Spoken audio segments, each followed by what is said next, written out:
Jaron Viëtor, lovely to meet you. Thank you for popping into the studio Glad here. to be here. It's the first time at NABshow for MistServer, so how are you finding the show? Well, it's definitely interesting. Completely different crowd to what we're used to. I mean, we normally exhibit in Europe, and you get a lot of Europeans there, and of course they are here too, but not so much as visitors, more as exhibitors.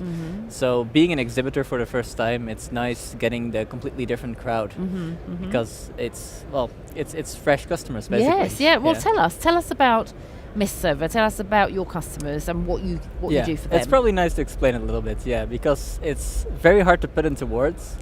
What we do in simple terms, because we're a very technical product, what we do in simple terms is we take media streams in a format and we accept pretty much everything that's out there, and we turn it into all the other formats simultaneously at relatively no extra cost. That's it in layman's terms. And what do you offer your customers that's unique? You know, what are the benefits for your customers? Well, some of the cool things that we have that no one else does is we have a really great API and triggering system which allow you to interact with streams as they come in and as people watch them and stuff like that, which is really nice. And we've been working on really low latency stuff. We're, I think, the only media server that can go below half a second end-to-end latency from camera to someone's computer screen, which is really nice. And especially for things like sports and live events and stuff like that, it's really good. What are the main innovations then in the Mistware? Well, like I software? just said, we have the latency, which is relatively new.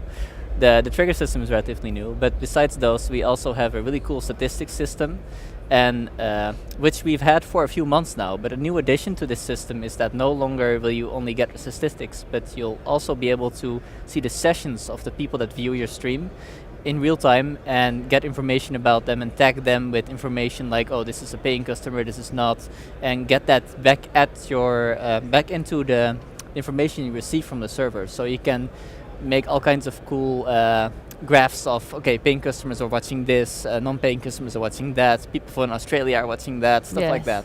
Yes. And that's really useful and powerful tool for people that want to monetize their content, for example.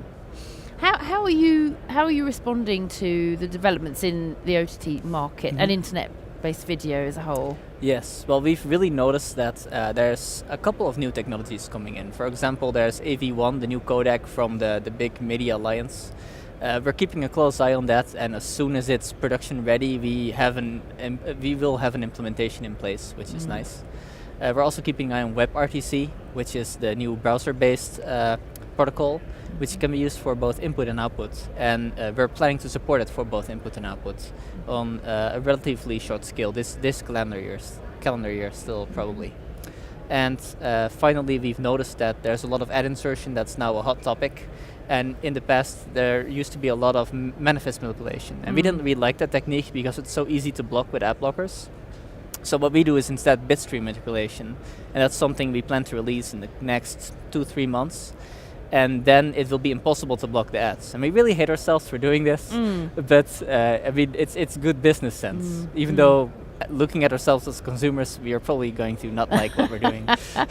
Well, it's great to get to know MistServer, and we hope you're going to come back next year and talk to us again about what you're going to be launching in the next few months. Have a great NAB show, and we look forward to meeting you again.